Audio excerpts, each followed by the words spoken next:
So for today's video, my dear Kalabakers, so gagawin po natin, pupunta po tayo ng Mount Gulugod Baboy dito sa Mabini, Batangas.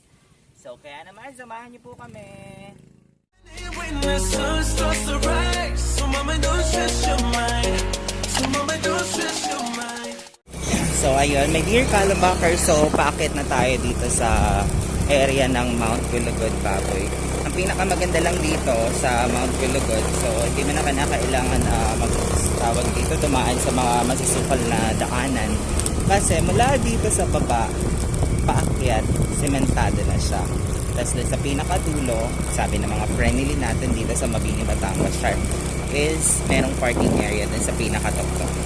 So ganun siya kadali. So kagaya nito, meron tayong makikitang mga mountaineer din. So naglalakad sila, so siguro galing silang Manila.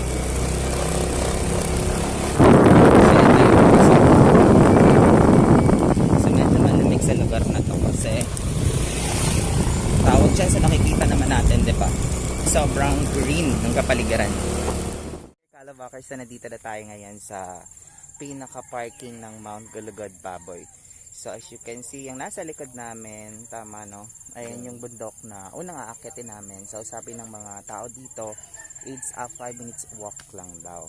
And then, dun sa pinaka-other side niya naman, so ayan, is 15 minutes walk. Okay, so kasama ko po ngayon ang aking kaibigan, si Kabagang. Yes, si Kabagang. So samahan niyo po kaming dalawa. Actually hindi lang kami dalawa na nandito dito. So maraming bisita ngayon, sa maraming mga mountaineer. At the same time meron din dito mga bikers tawag doon, no? Oo. So si kanina nung paakit kami dito, so may mga bikers kaming nadaanan. So tara my dear Kalabakers. Pagod agad. Hindi pa nga tayo nakakalahati ng akyat. Pagod na. Yes. God. Hey, si Kabagang. Dan, mag-hi ka naman. Hello. Yes. Wow! Ang ganda. So, yun yung pinakababa niya. So, sa lahat ng mountaineer natin dyan, sa mga beginner, Mount Gulugod Baboy ay isa sa mga nire-recommend natin akyatin. Kasi hindi siya ganun kataas. My goodness. Ayun o, Dan. Nanda, diba? Walang nagka-camping dito kasi no, may baka. May baka. So, ayan, nandito na tayo ngayon sa taas. So, parang wala pa nga 5 minutes yung akyat natin, diba? Wow. So, ito po yung pinakatuktok niya. So, ayan. So, nakikita natin ang buong Mabini, Batangas. Ngayon si Kabagang. Tapos, dun sa pinakadulo-dulo, ayun, may mga mountaineer din. So, medyo hinihingal-hingal pa ako sa pag-akyat. Yes! Mount Gulugod Baboy. Wow! So, kumusta naman, Dan? Ang masasabi mo dito sa Mount Gulugod Baboy?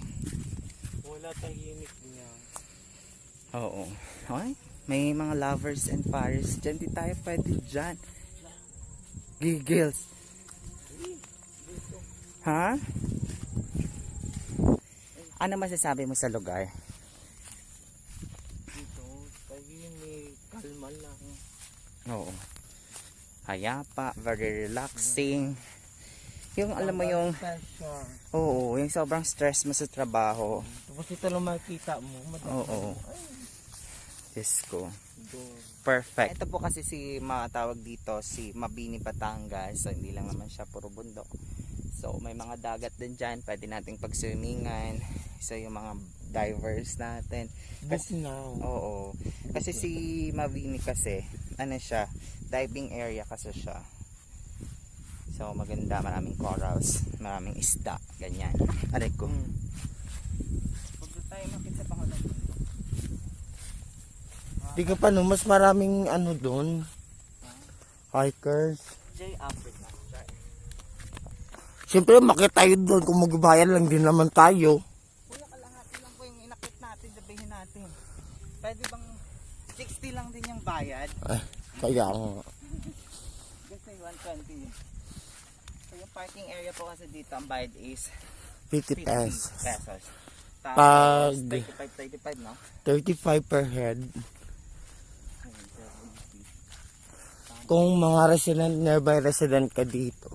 Wala kang bayad parking yung baba. Mm-mm. Hindi kami puntong Batanggenyo. Oo. Kaya kami nahuli-huli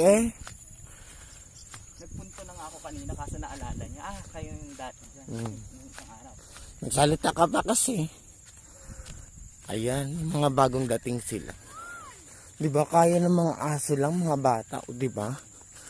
So bababa na tayo dito. Ayan, Baka din ako kita dyan. Kita baba. kita ka naman. O, ito yun, you can see. May parating pa sila. Hello po, good morning.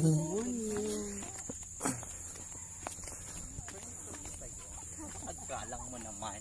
Siyempre, ganun talaga pag nasa dapat bigod ka sa may Kapag ko nalalaman. madadaanan mo. O walang pa good morning, good morning, good morning.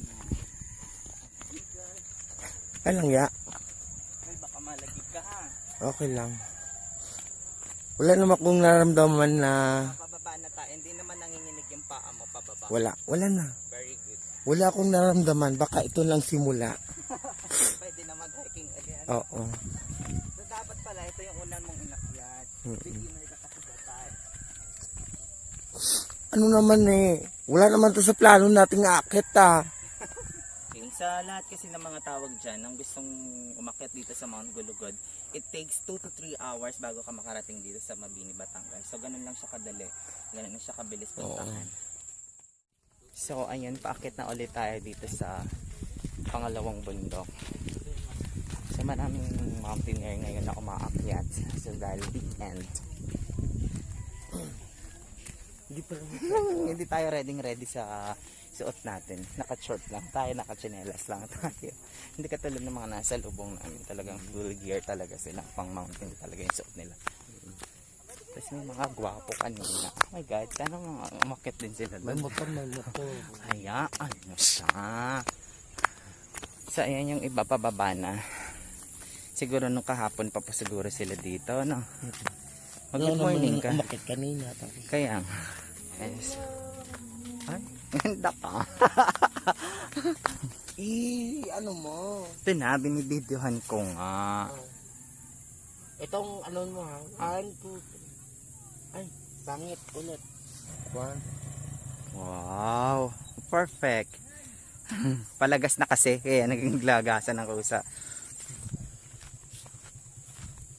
Kaya pa ng mga tuhod natin. Wala akong naramdaman. Okay. So, ibig sabihin, strong na yung tuhod mo. Wala pala ang tagot. Mamaya gagawin ng bahay, tulog to. Kaya nga. Morning po. Bablog ka? Opo. Morning po. Din. So, ayun, may nasalubong tayo mga friends natin dyan. Mga mountaineer din. Nag-vlog daw ako. Opo. Walang pinipiling. Nag-vlog po ako. Alam mo, sasakyan daw doon. Ha? Oh, di ba? Pwede yung sasakyan. Wait lang, mapakita ko sa inyo. So, ayan. Nakikita natin ang screen, diba? Sabi ko sa inyo, pwede dito yung sasakyan.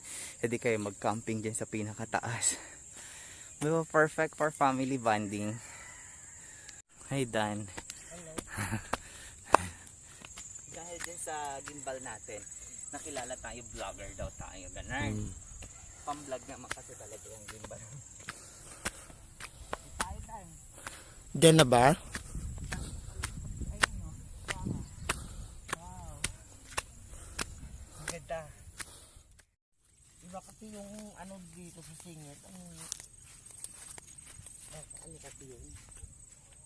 Diba? So, ito na yung pangatlong bundok. Wala dun sa campsite. Tapos dito sa may tower. So, ito yung pinakalas na bundok. Dito sa Mount Gulugod pa. Yan ang pangatlong suso ng Gulugod ba? Sobrang easy. Ganon. Ay, sobrang easy. Walang kahirap-hirap. Papawisan ka lang.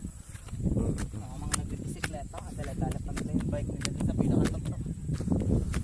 para lang sa picture eh. Siguro pag holiday ang daming tao dito. No? Okay lang kasi malawak naman eh. Tsaka accessible siya. Yun nga lang, parking lang yung ano mo. Pero kaya naman iakit lahat yun, di ba? Sana bumaba na yung mga bikers para masalubong natin. Kaya nga. Dito tayo sa pangatlong suso ng Gulugod Baboy.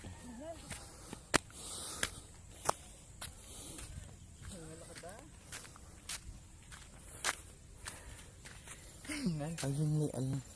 May mayang pipit. Ayan. Tingnan sila guys. Diretso pa. Ayoko, baka may ahas. Okay lang yan. No, I cannot. Ayun. Pwede daw dyan? Sabi? So, pababa na tayo. Nauna si Kabagang. Dahan-dahan at baka dumire-diretso. Good. Oo. Yan. Diba? Saan ang palabas natin yan? Doon. Baka Paranaque ha. Okay lang. Pag yung bagamit natin, iwanan natin. Padala na lang natin kay Larona. Hindi ako nakapag-tiktok. Dan. Ang bilis mo naman na Dan. Ano, diretso sa Bayabasan? O diba? Saan naman tayo doon?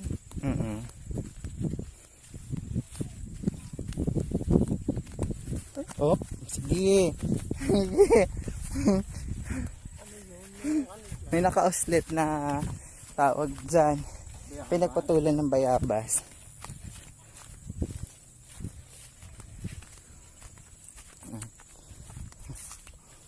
Gusto ko yung gumugulong ka, Dan. Huwag naman. Eh, ano na to eh. Ubus ng sebo di matso ko sa bahay. Ay, manggugod tayo. Magbibig sa taas.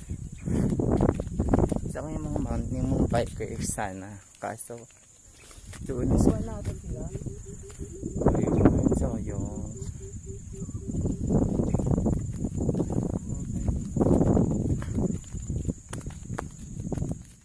again, that's it for today's video, my dear Kalabackers. So, we are done dito sa Mount Gulugod Baboy. So, again, sa lahat ng mountaineers natin dyan, sa mga beginners natin, sa mga bikers natin, so pwede na pong akitin ang Mount Gulugod Baboy.